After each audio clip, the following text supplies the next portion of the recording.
कौन विपक्ष? कहाँ है कोई विपक्ष हमारे सामने? पढ़ा लिखा कोई आदमी हो तो बतावें। उस विपक्ष के पास 8वां और 9वीं पास नेता जो जंगल राज में अपराध कहाँ बढ़ा है? नीतीश कुमार के शासन में कानून का शासन है, किसी अपराधी की हिमाकत नहीं है कि अपराध करके बच जाएगा। देखिए, हमारा जो केंद्रीय नेतृत्व है उनका नीति बिहार में 2025 में हम लोग 225 सीट जीतने जा रहे हैं। हमारे साथ विश्व की सबसे बड़ी पार्टी भाजपा है और सबसे सुसज्जित और सबसे सुशासन चलाने वाली विकासवादी पार्टी जनता दल यू है। लालू जी और राबड़ी जी जो गलती किए उससे भी बड़ा गलती करने लगे तेजस्वी और तेज प्रताप। कौन गलती? कमाई, बैकडोर से पैसा, बहाली रेलवे में जमीन लिखाई, बहुत सारे भ्रष्टाचार है। उन बखानों में मैं नहीं जाना चाहता। मैं सिर्फ ये कह रहा हूँ कि आने वाले 2025 में 125 सिर्फ जनता दल यू सीट लाई। राष्ट्रीय जनता दल यू के द्वारा प्रायोजित है जो बिहार के सभी जिलों में बैठक नहीं, ये महासम्मेलन होने जा रहा है। नमस्कार, मेरा नाम है आदर्श सिंह राजपूत। SS 12 देखना शुरू कर चुके हैं। आगामी 2025 विधानसभा चुनाव को लेकर तैयारियां शुरू है। जितने भी राजनीतिक दल है सभी तैयारी में एकजुट हो गए हैं और इस वक्त हमारे साथ प्रोफेसर अमर सिंह है जो अभी जेडीयू के मुख्य प्रवक्ता है, जिला प्रवक्ता है। बातचीत करेंगे कि आगे का नीति और रणनीति क्या है। सबसे पहले बहुत बहुत स्वागत आपका।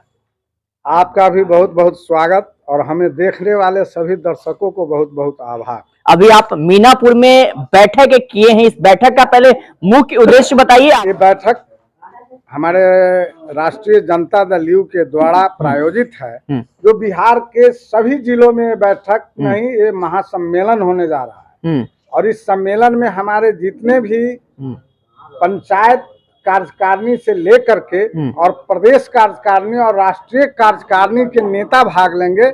हर जिले में 7 टीम बना दी गई है और बिहार से जो 7 टीम चलेगी और हर जिले में सम्मेलन करेगी और उस सम्मेलन में हम लोग अपने कार्यकर्ता को ऊर्जान्वित करेंगे। नीतीश कुमार के सरकार का जो कानून का शासन है, जो सबसे अच्छा सुशासन चला चुके हैं और आज 18-19 वर्षों में जो विकास कभी जंगल राज का सपना देखता था उस सपने को चकनाचूर करके बिहार में जापान जैसी सड़क और जापान जैसी और विश्व स्तरीय विशेष बिजली व्यवस्था। यहाँ पे आपको हम रोकना चाहेंगे, जापान जैसे सड़क क्यों, भारत जैसी सड़क क्यों नहीं? जापान सबसे उन्नत देश है टेक्नोलॉजी में। वहाँ रबर की सड़कें हैं, सड़कें फिसलती है गाड़ियां वहाँ पर। जो खंडहर बनी हुई थी 15-20 वर्षों में जंगल सरकार में सड़कें और घर से लोग नहीं निकलते थे।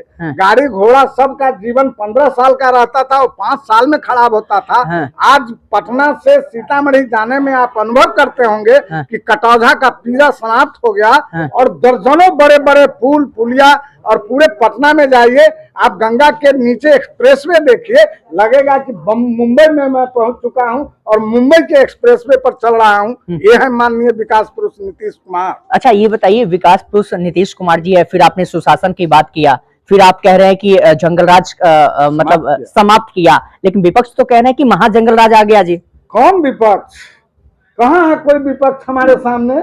पढ़ा लिखा कोई आदमी हो तो बतावें। उस विपक्ष के पास 8वां और 9वीं पास नेता जो जंगल राज में पत्नी और पति के साथ राज किया, जंगल से सरकार चलाई।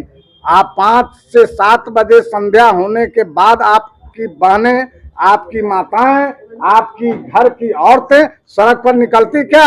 आप हम सभी असुरक्षित थे। जंगल राज की कहानी, अपराध तो बढ़ गया है, जंगल राज है। अब कोई कहे कि जनसंख्या बढ़ गया है तो हम घबरा जाएं? अपराध कहाँ बढ़ा है? नीतीश कुमार के शासन में कानून का शासन है, किसी अपराधी की हिमाकत नहीं है कि अपराध करके बच जाएगा। सभी को सलाखों के पीछे रखा जाता है और जो उचित दंड है वो दिया जाता है। इसमें कोई दो मत नहीं है। अपराध एक प्रक्रिया है जो छोटा बहुत मन चले लोग या वैसे लोग जो विपक्षी दल के नेताओं से संचालित हो रहे हैं, प्रायोजित अपराध करवा रहे हैं। बिहार में अब अपराध नहीं हो रही है। 12 बजे से लेकर 2 बजे रात्रि तक हम आप स्वच्छंद होके चलते हैं। अच्छा, विपक्ष क्यों कहती है कि 5 किलो के अनाज के नाम पे लोगों को ठगा जा रहा है? स्वतंत्र रूप से जो आवाज रखते थे वो नहीं रख पा रहे हैं। कहीं भी चले जाइए, अगर जो प्रशासनिक दरवाजा उनको खटखटाना होता है तो फिर वहां से वो कहीं ना कहीं भागे भागे फिरते रहते हैं। वहां पे कहीं ना कहीं सुशासन का जो राज है पूरी तरह से हावी है। देखिए पत्रकार महोदय, हमारी एनडीए की सरकार जो दिल्ली में बैठी है, माननीय विकास पुरुष वो भी हैं और जो ओजस्वी प्रधानमंत्री जी 1 अरब 40 करोड़ जनता के बीच 80 करोड़ जनता को राशन बांटती है। और अब कोई बिहार ही नहीं बल्कि पूरे देश में भूख से नहीं मरता। अनाज बांटना, हमारे पास अनाज उत्पादित अनाज है तो हम गरीबों के बीच कल्याणकारी और उनके भूख को मिटाने के लिए और उनके बच्चे को 2 निवाला देता हूं। इसके लिए यदि कोई मुझे कोस रहा हो, मेरी पार्टी को कोस रहा हो, मेरी सरकार को कोस रहा हो, तो उनकी मानसिकता क्षुद्र है, उनकी मानसिकता गिरी हुई है। हम अनाज क्यों नहीं देंगे? उनका अधिकार है अनाज पर, वो भूखे सोएंगे क्या? इसलिए बिहार में जितने भी बीपीएल परिवार हैं सभी परिवारों को अनाज हम दे रहे हैं कम मूल्य पर, और अंत्योदय परिवार को हम अनाज मुफ्त दे रहे हैं। इससे हर जगह खुशहाली है, हर जगह पेट भरा है, सभी लोग खा पी रहे हैं, आनंद से बिहार में रह रहे हैं। चलिए, आरोप प्रत्यारोप के दौर में आप क्या सोचते हैं, कमेंट करके जरूर बताइएगा। एक सवाल और हम जानना चाहेंगे, आगामी विधानसभा चुनाव बहुत ही नजदीक आते जा रहा है, 2025 विधानसभा चुनाव। अभी से आपकी पार्टी की ओर से, एनडीए की ओर से क्या नीति और रणनीति अपनाई जा रही है?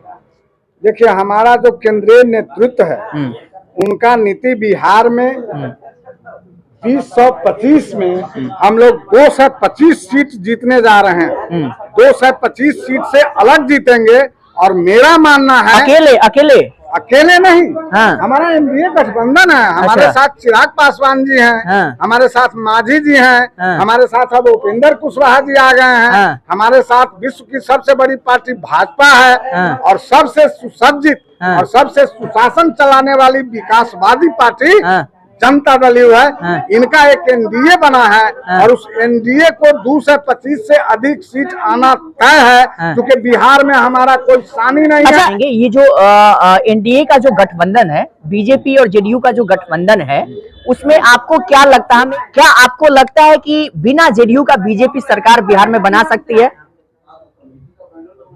अब देखिए, चूंकि एक दूसरे के कॉम्प्लीमेंट हैं, पूरक हैं।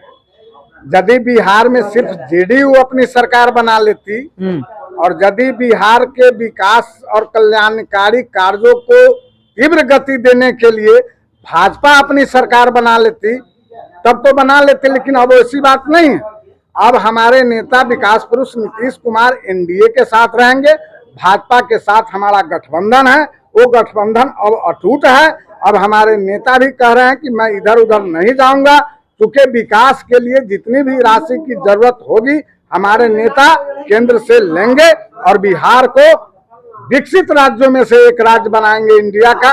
इसलिए अब कोई टूट नहीं होगी और अकेले सरकार की बात नहीं। मैंने कहा ना कि 225 सीट एनडीए लेगा, और हम लोग का मानना है हम अपने कार्यकर्ता के बल पर, हम अपने वोटर्स और विकास के बल पर, कल्याणकारी कार्यों के बल पर, सुशासन के बल पर कानून का शासन स्थापित किया, गरीब गुरबा का उत्थान किया, इसके बल पर 2025 में 125 सिर्फ जनता दल ही होगा। ये हमारी मांग। आप कह रहे हैं कि बिहार के मुखिया नीतीश कुमार जी इधर उधर नहीं जाने वाले हैं, लेकिन लोग कहते हैं कि ये बड़ा ना मतलब चतुर है, ये भागते रहते हैं कि अगला जो सियासत का सरताज है वो मतलब उस पार्टी की ओर जा रहा है तो वो ढल जाते हैं उस पार्टी की ओर, लेकिन आप कहते हैं इधर उधर नहीं जाने वाले हैं। ऐसी बात नहीं है।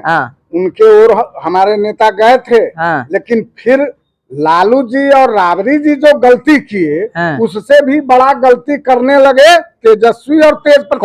कौन गलती?